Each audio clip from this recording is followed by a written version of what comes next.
Assalamualaikum warahmatullahi wabarakatuh. Saya Yudi Pramuka, tukang donat dari Parung YouTuber tertua di semesta. Alhamdulillah, wassalatu wassalamu ala rasulillah. Selamat tersenyum penonton di 5 benua ya. Moga-moga sehat selalu dan tetap sabar ya dalam menghadapi ujian dalam hidup, menghadapi cobaan, menghadapi masalah, termasuk tagihan utang. Kalau ditagih sana sini ya, jangan terlalu banyak dipikir utang itu, tapi dibayar. Ya, moga-moga Allah memudahkan kita membayar hutang ya. Dan tentu Anies Baswedan juga berhutang ya pada pemilihnya. Dia akan tetap ya bagaimana bisa menegakkan keadilan, kejujuran, kebenaran, dan dia tetap ya di jalan perubahan. Dan kita bersyukur dia menolak ya tawaran Prabowo yang akan mendukung dia menjadi gubernur misalnya, dan juga pasti ditawari juga oleh Jokowi ya. Tentu PKS juga sebagian faksi akan menawari itu. Nasdem juga menawari, mempersilahkan Anies untuk maju di Pilkada DKI. Kenapa Anies sekarang menjadi primadona ya untuk DKI? Ya karena dia satu-satunya tokoh nasional yang tersisa yang masih berpegang teguh ya pada nilai. Narasi kecurangan sebelum pemilu itu kan begitu dahsyat ya. Bagaimana nilai-nilai demokrasi harus dirawat, suara moral disuarakan oleh para akademisi, ratusan akademisi pada pemilu yang akan datang itu, yaitu yang sudah kita lakukan di 14 Februari 2024. Itu civil society, akademisi dari berbagai kampus, termasuk kampus Katolik, asosiasi kampus Katolik itu mementingkan ya, menyuarakan pentingnya bangsa Indonesia. Pemimpin-pemimpin itu merawat nilai-nilai, merawat etika dalam kita berdemokrasi, dalam proses-proses bernegara ya. Karena tampak penguasa itu semau-maunya menggunakan kekuasaan untuk memenangkan kekuasaan berikutnya. Sudah diingatkan. Dan Anies sebenarnya dia tahu juga ya kecurangan-kecurangan itu, dan dia tetap pada pilihannya, tidak ikut dalam gelombang kecurangan itu ya, Anies Baswedan, karena dia ingin menjunjung tinggi nilai dalam proses-proses demokrasi menuju kematangannya, kan gitu yang selalu dia ungkapkan. Jadi dalam debat capres pun dia mempersoalkan nilai itu kepada Prabowo, dan kemudian Prabowo tidak menjawab kecuali menjawab di luar arena perdebatan yang resmi yang diselenggarakan oleh KPU dengan mengatakan di depan para kader Gerindra, menjawab Anies yang bertanya soal nilai, dia jawab ndasmu etik ya. Itu satu sikap yang mempersetankan etik dalam proses-proses sosial politik negeri kita, dan itu nggak penting etika itu ya kan, nggak penting menurut Prabowo, sehingga dia berkata ndasmu etik. Dan ini memancing reaksi yang sangat keras ya dari Romo Magni Suseno ya, tokoh Katolik di Indonesia, yang dia adalah seorang dosen di Sekolah Tinggi Filsafat Triakara ya, di proklamasi, jalan proklamasi itu, dengan mengatakan jangan pilih pemimpin yang meludahi etik. Maksudnya Prabowo sebelum pemilu dia bilang gitu, jangan pemilih pemimpin yang meludahi etik atau etika.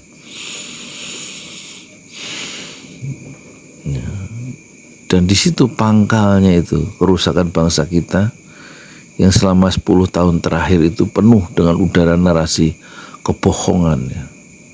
Sehingga majalah Tempo itu menurunkan cover tuh sampul majalah yang sangat sangat menohok ya. Gambar Jokowi dilihat dari sebelah kanan, ada siluetnya. Tapi siluetnya itu hidungnya itu mancung, panjang, seperti hidung Pinocchio. Sementara gambar Pak Jokowi gambar kartun ya, dilihat dari sebelah kiri ya, menghadap ke kanan. Judul dari majalah itu adalah janji, tinggal janji. Luar biasa itu. Awal kemunculannya, buat apa bansos, kata Pak Jokowi ya, buat apa bansos, buat apa impor, semua impor, kita semua ada. Tapi sampai akhir kekuasaannya tetap semua impor. Kenapa semua impor? Garam impor, kedelai impor, sapi impor, beras impor.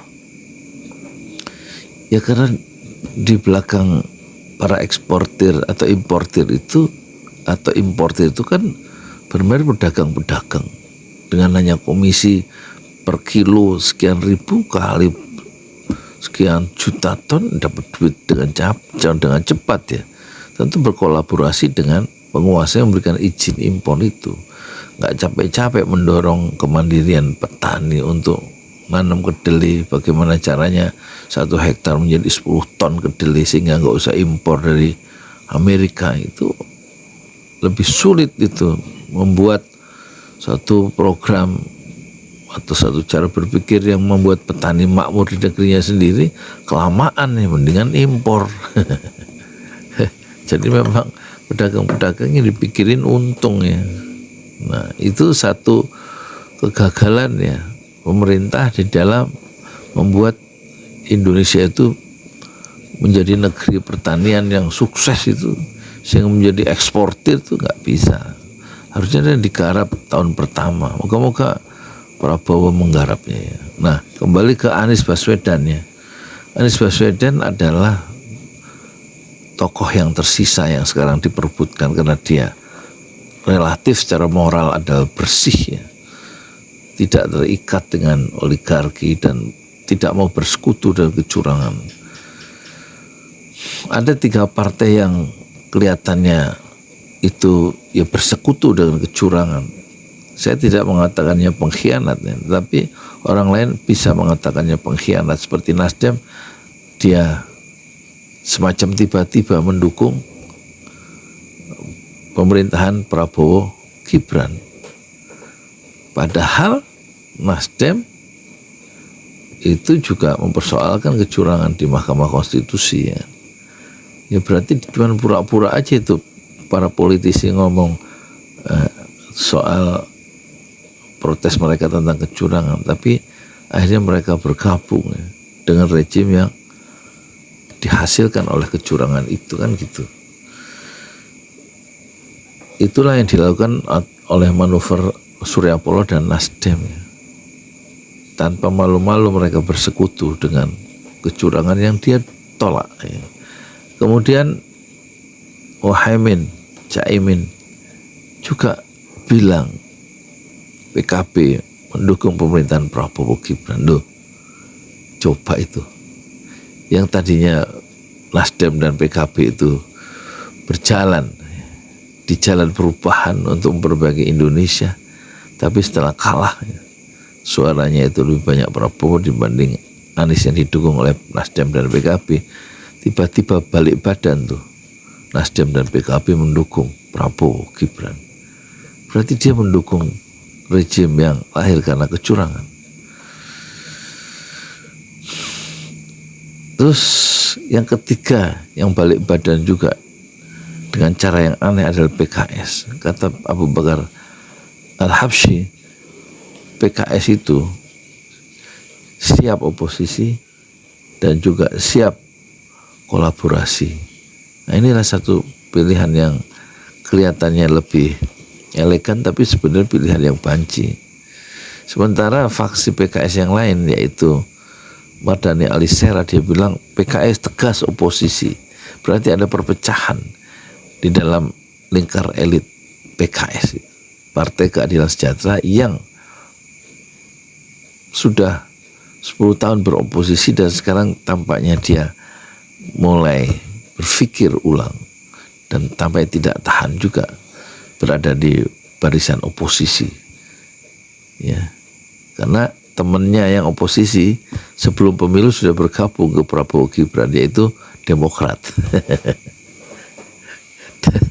Dan Demokrat sekarang ada di barisan pemerintahan.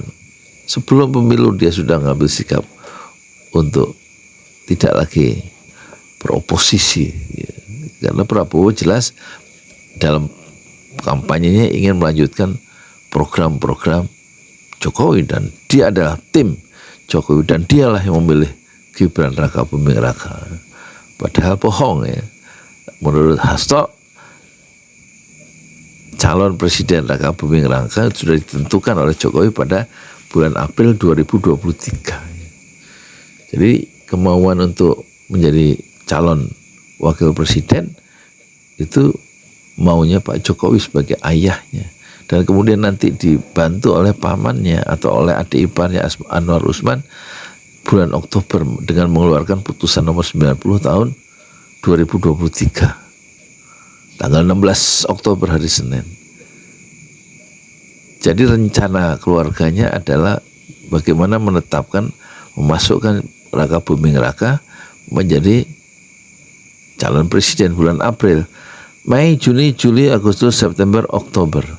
6 bulan kemudian sang paman Gibran Raka Buming Raka melakukan manuver licik yang kemudian disebut sebagai kejahatan konstitusional karena dia melanggar etik dan dia dipecat sebagai pimpinan Mahkamah Konstitusi oleh Ketua Mahkamah Kehormatan MK yaitu Jimli Asidiki dengan putusan dia dipecat karena melanggar etik pada level yang berat, Anwar Usman, dan tidak boleh dia terlibat ya, dalam membahas sengketa pemilu, pilkada maupun pilpres. Itu keputusan dari Mahkamah Kehormatan terhadap Anwar Usman yang berhasil mengubah syarat untuk pencalonan presiden dan wakil presiden dari usia 40 ditambah asal sudah pernah memimpin kepala daerah selama 2 tahun, meskipun kurang dari 40,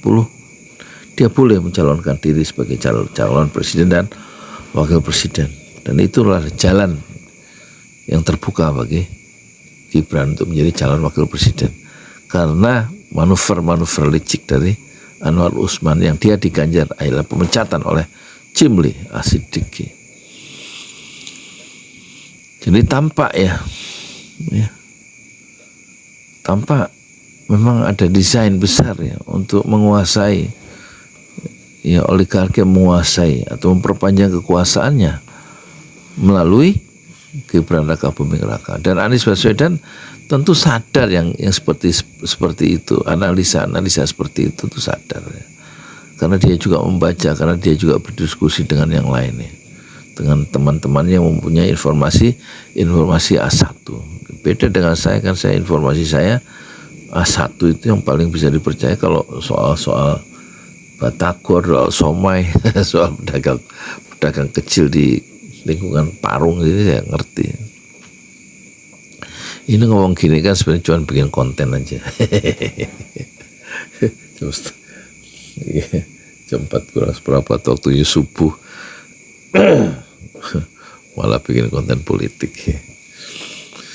Jadi sekarang kita lihat ya, orang menyeberang ya dengan rame-rame bersekutu ya, dengan pemerintahan baru 20 Oktober kemudian semua ingin ya menjadi bagian dari koalisi besar yang digagas oleh Prabowo, dan tampaknya tidak tersisa lagi partai oposisi, kecuali tinggal satu orang yang namanya Anies Baswedan yang tidak punya partai. Dan tampaknya dia tetap teguh dengan pendirian dari Konstantin Stanislavski, bapak teater modern yang wafat tahun 1938, yang selalu diungkap oleh Anies Baswedan bahwa yang penting itu bukan peran tetapi aktornya yang penting.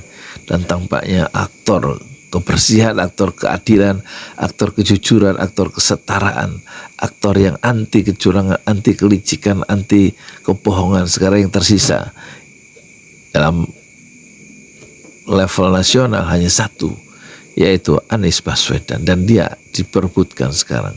Bagaimana Anies Baswedan diiming-imingi untuk menjadi calon gubernur DKI periode kedua, karena dia juga pasti jadi, dan Jokowi akan membantu, Prabowo akan membantu, PKS akan membantu, Nasdem sudah terang-terangan akan mempersilahkan Anies menjadi calon gubernur DKI periode kedua, pasti juga akan dibantu juga oleh Nasdem.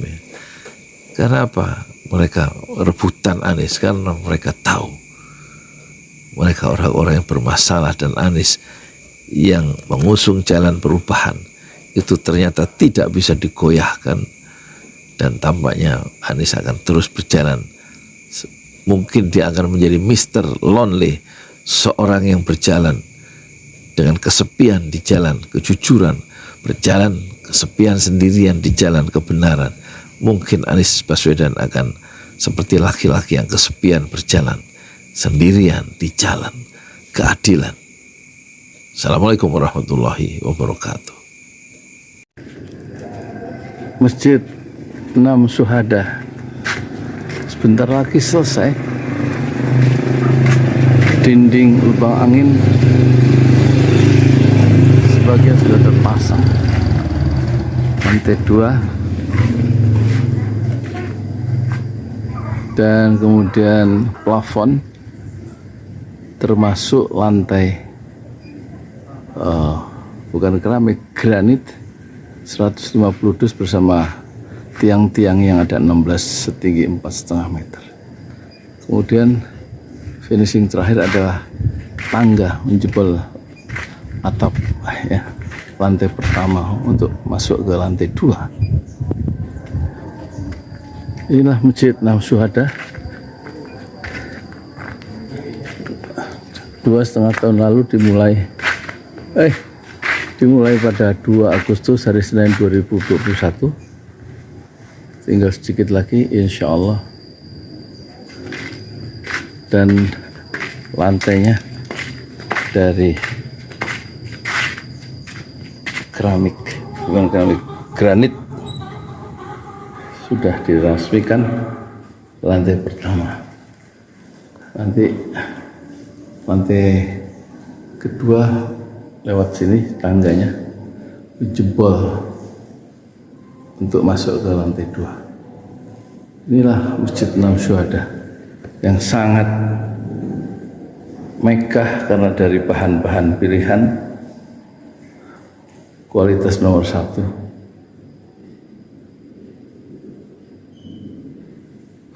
Tinggal sekitar 80 juta lagi finishing lantai atas selesai insya Allah.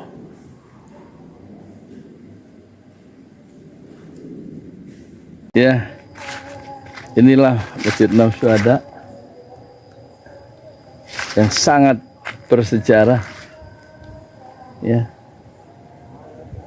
dalam sejarah dakwah Indonesia modern insya Allah, karena ini dibangun dalam konteks kezaliman rejim penguasa yang sudah membunuh 6 santri dari Front Pembela Islam, dan kita abadikan pengorbanan dan perjuangan dakwah mereka, sehingga kita sebut namanya Masjid 6 Syuhada. Mereka mengawal perjalanan dakwah gurunya Habib Rizik Syihab, dan mereka dicegat oleh orang-orang jahat di kilometer 50. Saya Yudi Pramuko, tukang donat dari Parung Juber, tertua di semesta fasbir sabrun jamila, bersabarlah dengan kesabaran yang indah. Assalamualaikum warahmatullahi wabarakatuh.